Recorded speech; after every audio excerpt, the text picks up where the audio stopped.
Kickoff for the 2025 college football season is just around the corner, and these are my best and worst case scenarios for the Tennessee Volunteers this season.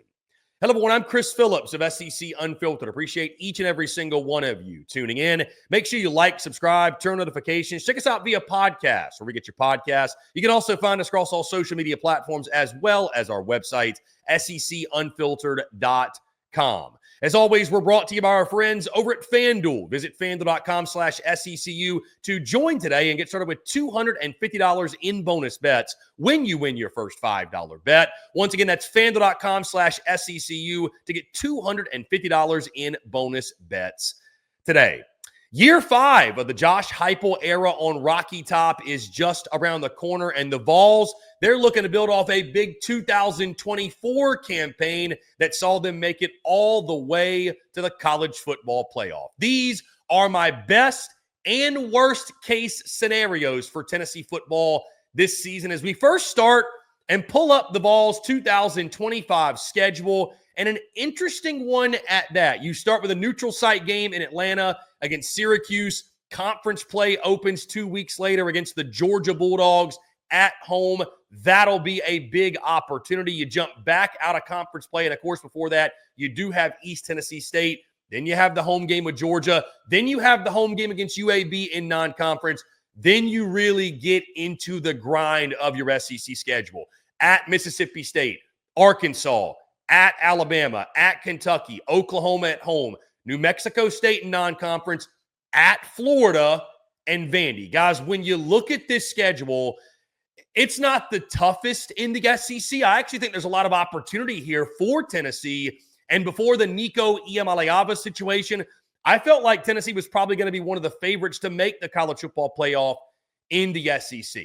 I think when you look at it, though, there are certain pitfalls here. Obviously, the game at Alabama is going to be really tough. Georgia early on, what are they? And at Florida, guys, I don't need to tell Tennessee fans the history of playing in the swamp and the lack of success there. So I think if you look at those big three as your big toss-up games, if you will, there's a couple swing games on this schedule. First, starting out with Syracuse. Again, listen, I know you should beat Syracuse. You're a double-digit favorite, but things can get weird in season openers. I think that's a game you've got to have. You know, the game against Kentucky, that's one that, again, is Kentucky going to be very good this year? I don't think so, but you've got to find a way, and you just got to make sure you win that football game.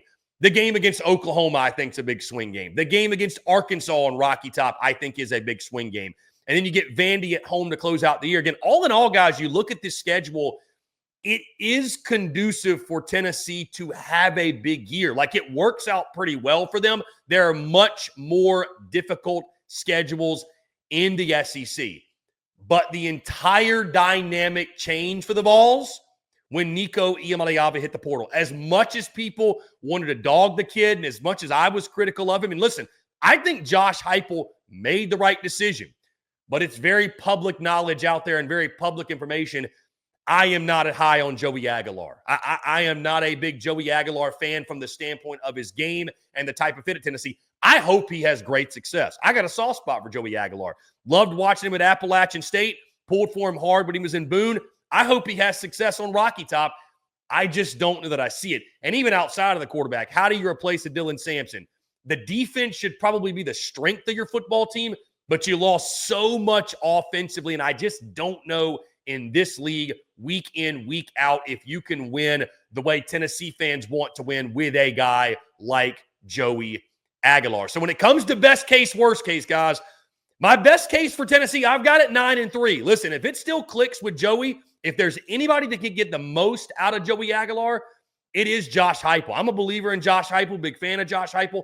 I think what he does on the offensive side of the football and just from a schematic standpoint, he's one of the best in the business still. I do think there are guys in that backfield. Nobody's going to be Dylan Sampson, but I think maybe a running back by committee approach. There's a couple guys there that I think the combination of the two or three could maybe get close to matching the production because it's going to be really tough, guys. Dylan Sampson was you could have argued he should have been in the Heisman Trophy race. Like, he really was an underappreciated player nationally, in my opinion. You know, who steps up at the wide receiver position? You got Chris Brazzell back. Is Mike Matthews going to emerge on the scene? You've got to find some weapons. Miles Kitselman's a nice tight end for you.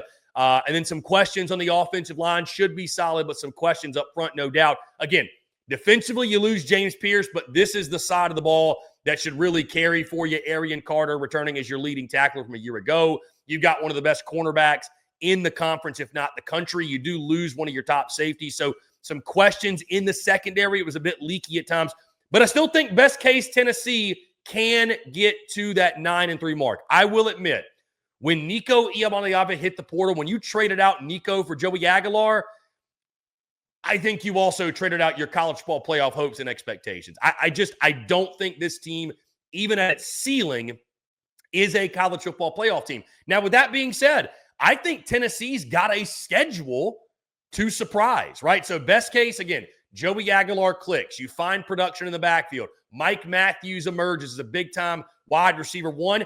And the defense, even though you lost some pieces, continues to be the strength for you because we all remember how good they were a season ago. It was running game and defense that carried you to the college football playoff. The offense with Nico under center, obviously, that's why there was so much criticism. It didn't exactly function like a well-oiled machine, at least the passing game, if you will. So I think you can get a 9-3. I think anything more, guys, is just too aggressive. I really do. I think so. I think there's, when you look at Florida, Georgia at home, at Alabama, could you beat Florida and finally snap the streak? Maybe. I mean, is it doable? Sure. Could you trip up with Georgia early when they got Gunnar Stockton? Maybe, but I still think their roster is just worlds better than yours. Guys, I'm really high on Alabama, so I don't think you're going to Rocky Top and winning that game. And again, I think Florida's got a better roster than you. So if you can pull one of those upsets, but then are you going to beat everybody else? I just don't think it's realistic to expect that. So best case, 9-3 for me. Worst case for Tennessee, I've got 6-6. And this is if Joey Aguilar probably is a little bit closer to what I'm expecting of him than maybe some others who have higher hopes, higher expectations. But in a worst case, I mean, listen, Joey Aguilar is just not very good. The offense sputters. Running game isn't what it was from a season ago. You really feel the loss of Dylan Sampson. There aren't enough weapons on the outside that step up.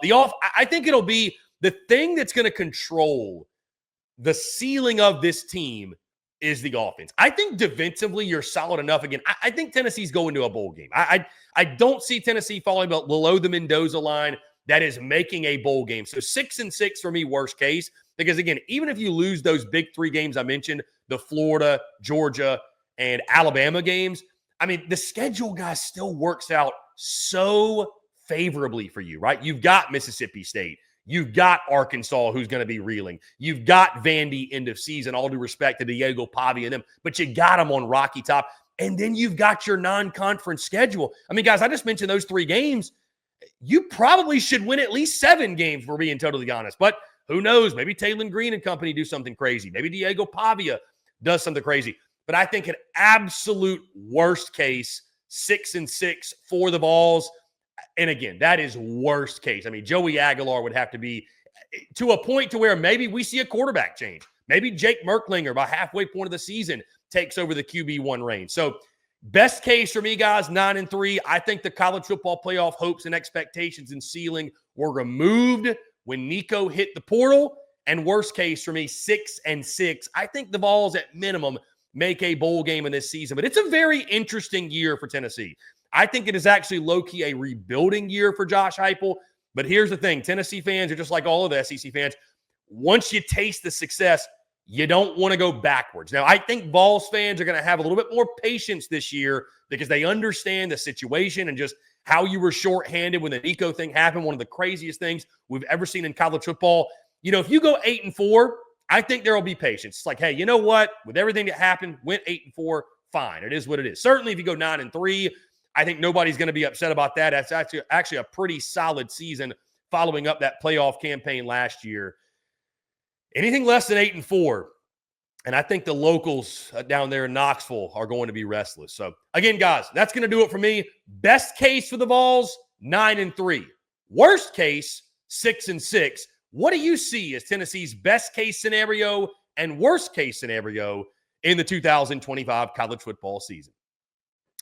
Guys, that's going to do it for me. Appreciate each and every single one of you tuning in. Before we get out of here, I do want to tell you about our friends over at FanDuel because, as always, we're brought to you by our friends over at FanDuel. Guys, college football season is just around the corner, and you can bet on literally anything and everything you want to with our friends at FanDuel. Head over to FanDuel.com/SECU to get a $250 deposit bonus when you win your first $5 bet. Guys, all you got to do is win that first $5 bet. And once again, you can bet on anything: college football, college basketball, MLB is in full swing, NFL is going to be here before you know it, NHL, NBA, any of the big fights you see. They've got prop plays as well. They've also got props for the college football season upcoming. Who's going to win the SEC? Who's going to win the national title? Who's going to win the Heisman, et cetera, et cetera. So whatever you do, make sure you're in on the action with our friends over at FanDuel. That's FanDuel.com/SECU.